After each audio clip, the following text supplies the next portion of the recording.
नमस्ते दोस्तों, सरल बात में आपका स्वागत है। दोस्तों, आज हम बात करने वाले हैं PIL यानी पब्लिक इंटरेस्ट लिटिगेशन इस टॉपिक पे। PIL होता क्या है, इसको फाइल करने का प्रोसीजर क्या है और इसका सिग्निफिकेंस क्या है, एंड मोस्ट इंपॉर्टेंट, इंडिया में PIL ने अब तक लॉ की दुनिया में कितनी क्रांति लाई है। इस टॉपिक पे बात करने के लिए हमारे साथ जुड़ रही है हमारी guest advocate Mamta Singh Shukla.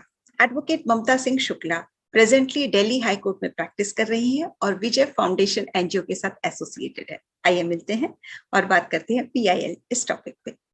Welcome ma'am, welcome to our show Saral Baat. Ma'am, आज हमारा टॉपिक ऑफ डिस्कशन है PIL यानी पब्लिक इंटरेस्ट लिटिगेशन। तो सबसे पहले तो मैं आपसे यही जानना चाहती हूँ कि ये PIL होता क्या है। सबसे पहले तो रचना जी मैं आपका धन्यवाद करूंगी और सारे जो हमारे जितने लोग जुड़े हुए हैं उन सबको भी नमस्ते कहती हूँ मैं। और आज बहुत इंपॉर्टेंट टॉपिक पे डिस्कशन है PIL। 1980 एक बहुत बड़ा लैंडमार्क है हमारे जुडिशियल हिस्ट्री में, जबकि जस्टिस PN भगवती जी के समय PIL का कॉन्सेप्ट आया, पब्लिक इंटरेस्ट लिटिगेशन। इसको हम ये कह सकते हैं, it is for the people and by the people. यानी कि वो तबका जो खुद को रिप्रेजेंट नहीं कर सकता था और सदियों से उसकी आवाज दबी हुई थी जमीन के नीचे, उसकी भी आवाज सुनने के लिए पब्लिक इंटरेस्ट लिटिगेशन के तहत कोई भी उनके बिहाफ पे, जो कि कलेक्टिव होता है, इंडिविजुअल के लिए नहीं हो सकता है PIL, पब्लिक के लिए होता है, कलेक्टिव इंटरेस्ट को मद्देनजर रख करके कोई भी व्यक्ति PIL फाइल कर सकता है, जहां की इनकी कलेक्टिवली इनकी जो ग्रीवांसेस हैं उनका रिड्रेसल हो जाए। तो सबसे पहला केस जो इसमें दाखिल हुआ था 1979 दिसंबर में कपिला हिंगोरानी ने किया था, और बड़ा फेमस केस है हुसैन आरा खातून वर्सेस स्टेट ऑफ बिहार। इसमें क्या था कि बहुत सारे लोग जेल के अंदर अंडर ट्रायल्स बहुत समय से रह रहे थे और कुछ हो नहीं रहा था, उनकी कोई कार्रवाई नहीं हो रही थी, उनकी कोई सुनवाई नहीं हो रही। और मान लो कि अगर उनकी सजा अगर 4 साल की थी तो वो बहुत सारे समय से वैसे भी जेल में लैंग्विश कर रहे थे। ये बड़ा लैंडमार्क जजमेंट आता है PN भगवती साहब के समय, जिसमें 40,000 प्रिजनर्स को रिहा किया गया। अब आप समझिए, 40,000 प्रिजनर्स को रिहा किया गया। और एक कॉन्सेप्ट आया कि जो भी इस तरह के लोग होते हैं जो अफोर्ड नहीं कर सकते, उनको फ्री लीगल एड मिलनी चाहिए, और उसके अलावा उनको फास्ट ट्रैक पे जाना चाहिए ताकि उनको स्पीडी जस्टिस मिल सके। और एक और इंपॉर्टेंट चीज ये है PIL के लिए कि ये स्टेट के खिलाफ ही होती है, it can not be against private individuals. जैसे कि आर्टिकल 12 ऑफ द कॉन्स्टिट्यूशन में ये सेंट्रल गवर्नमेंट के खिलाफ, स्टेट गवर्नमेंट के खिलाफ, म्युनिसिपल कॉर्पोरेशन के खिलाफ एक्सेट्रा हो सकती है। लेकिन अगर किसी प्राइवेट इंडिविजुअल को इसमें इन्वॉल्व करना है, तो जैसे हम आपको एग्जांपल देते हैं कि जैसे आपके बॉम्बे में कोई पोल्यूशन का केस है, तो उसमें हम पार्टी बनाएंगे state of Maharashtra, state pollution control board, plus जो आदमी की वो फैक्ट्री या इंडस्ट्री है, तो वो एज अ रिस्पोंडेंट आ सकता है। बट इंडिविजुअल इसमें नहीं हो सकता है जो प्राइवेट पर्सन। यानी कि अगर एक कोई इंडिविजुअल पर्सन फाइल करना चाहे तो नहीं कर सकता है, आप ये कहना चाहती हैं? नहीं, इंडिविजुअल पर्सन तब फाइल कर सकता है जब बहुत लोगों के इंटरेस्ट हैम्पर कर रहे हैं, लुकिंग एट द इंटरेस्ट। जैसे कि मान लीजिए कि प्रिजनर्स का जैसे अभी हमने जिक्र किया, तो बहुत सारे प्रिजनर्स अफेक्टेड हो रहे हैं। अब किसी स्कूल में बहुत सारे बच्चे अफेक्टेड हो रहे हैं, किसी बॉन्डेड लेबर है जो बहुत सारे बधुआ मजदूर है वो अफेक्टेड हो रहे हैं, तो कलेक्टिवली वो होगा, क्योंकि पब्लिक शब्द आ गया ना, प्राइवेट नहीं है, पब्लिक। इस यानी कि समझिए, मैं जस्ट एक एग्जांपल ले रही हूँ कि समझिए मुझे ऐसा लग रहा है कि हमारे यहाँ पर एक पर्टिकुलर रीजन की वजह से पूरी की पूरी सोसाइटी अफेक्टेड हो रही है, और जितने भी जी लोग यहाँ रह रहे हैं, जितने भी रेसिडेंट्स हैं, उनको वो एडवर्सली अफेक्ट कर रहा है वो पर्टिकुलर चीज।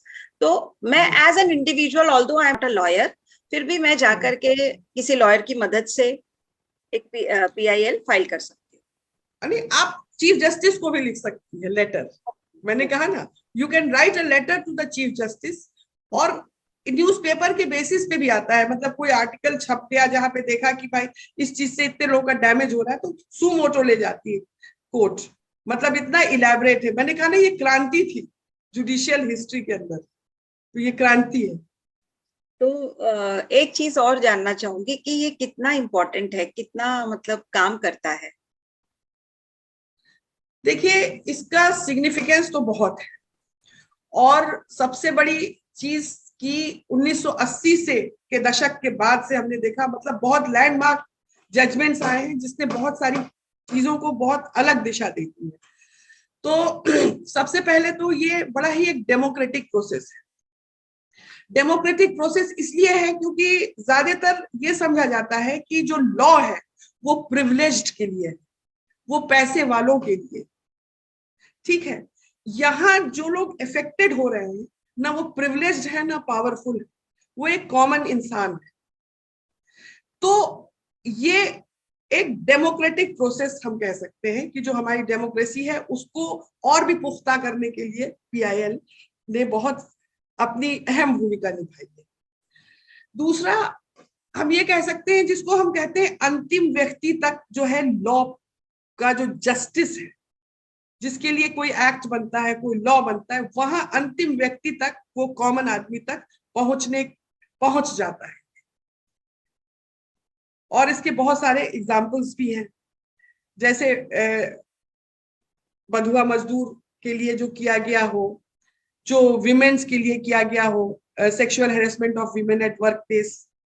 तो ये सब लैंडमार्क जजमेंट्स आए हैं जहां पे जो अंतिम व्यक्ति जिसको हम कहते हैं उस तक ये पहुंच रहा है। थर्डली ये है कि there it creates a balance between law and justice. कोई जरूरी नहीं है कि लॉ को फॉलो करके हम जस्टिस तक पहुंच जाए। There can be when we follow law but justice नहीं हो पाती, बट ये क्रिएट कर रहा है कि लॉ के साथ जस्टिस मिले और रूल ऑफ लॉ की एस्टेब्लिशमेंट कर रहा है। और इसने बहुत सारे सोशल चेंजेस लाया है जो इंस्ट्रूमेंटल हुए हैं सोसाइटी को इवॉल्व करने में फर्दर। और जो बहुत ही एक्सपेंसिव जो चीजें हैं जब हम कहीं फाइल करते हैं वो बहुत एक्सपेंसिव नहीं होती है, बहुत कम्बरसम नहीं होती है, जिससे उतना फॉर्मेलिटी इसके साथ इंक्लूडेड नहीं है। तो मतलब ये मोर और लेस बहुत बड़ा प्लेटफॉर्म दे देता है जो कॉमन आदमी है, जिसकी वॉइस फॉर जनरेशंस दबी रही है, स्पेशली विमेन, अनटचेबल्स, दलित, इन लोगों की।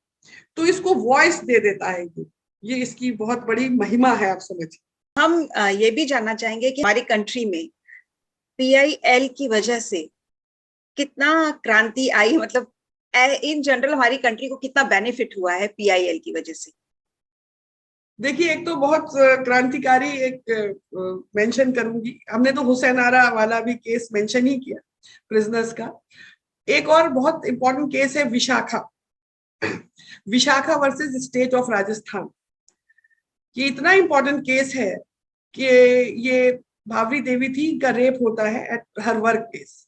तो sexual harassment of women at work place जो पूरा हमारा जो लॉ बना है, ये जो सुप्रीम कोर्ट की गाइडलाइंस थी उसी के तहत बना। तो विशाखा गाइडलाइंस थी, उसके बेसिस पे पूरा ये लॉ बना है। मतलब इसकी इंपॉर्टेंस इतनी है।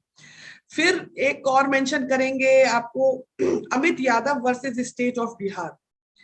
इसमें क्या हुआ था कि 33 प्रिजनर्स थे भागलपुर जेल में, जिनके आंख में एसिड डाल दिया जाता है पुलिस के द्वारा और ये सब ब्लाइंड हो जाते हैं। बहुत ही इनह्यूमन एक्ट था। तो सुप्रीम कोर्ट इमीडिएटली इंटरवीन करती है और इस ट्रायल को, जो ट्रायल चल रही थी, कैदियों की क्वॉश कराती है और वहां की पुलिस को बहुत उसकी भर्त्सना करते हुए डायरेक्ट करती है स्टेट गवर्नमेंट को कि सारे लोग जिनको ब्लाइंड किया गया है सबको दिल्ली लाया जाए स्टेट के खर्चे पे, और उनका मेडिकल जो है खर्चा पानी वही देंगे और उनका इलाज कराया। तो मतलब आप सोचिए कि किस तरह की इनह्यूमन कंडीशंस में लोग का ये हुआ। और एक और नाम मैं मेंशन करना चाहूंगी, MC Mehta versus union of India में बहुत सारे केसेस हैं, और he has been a pioneer who has worked effortlessly for environmental cleanliness in our country. तो कानपुर टैनरीज हो गई आपकी, ओलियम गैस वाले केसेस हो गए, और ताजमहल जो मथुरा रिफाइनरी से खराब हो रही थी। दुनिया के केसेस एमसी मेहता का नाम बहुत इंपॉर्टेंट हो जाता है। तो इस तरह से बहुत सारे केसेस हमारे यहाँ हैं, और अलग अलग दिशा में अलग अलग तरीके से इन्होंने सोसाइटी को रिफॉर्म करने की कोशिश की है। और जो हमने पहले भी कहा कि जो अछूते एरियाज थे, अछूते लोग थे, उनको पीआईएल ने बहुत बड़ा संबल दिया है। Thank you so much ma'am, बहुत अच्छे से आपने समझाया। हमने पिक्चर तो देख ली थी पीआईएल के ऊपर बनी हुई मगर पीआईएल की डीपनेस को जानना बहुत जरूरी था, और आपने आज बहुत अच्छे से बताया कि हम उसका कैसे बेनिफिट ले सकते हैं अगर इन जनरल हमको अपनी सोसाइटी को अच्छा करना है और अपनी सोसाइटी को बेनिफिट पहुंचाना है। तो thank you once again ma'am. दोस्तों, हम इसी तरीके से आपसे मिलते रहेंगे, कोई नया टॉपिक आपके साथ इंफॉर्मेशन शेयर करते रहेंगे। फिर मिलते हैं। Thank you.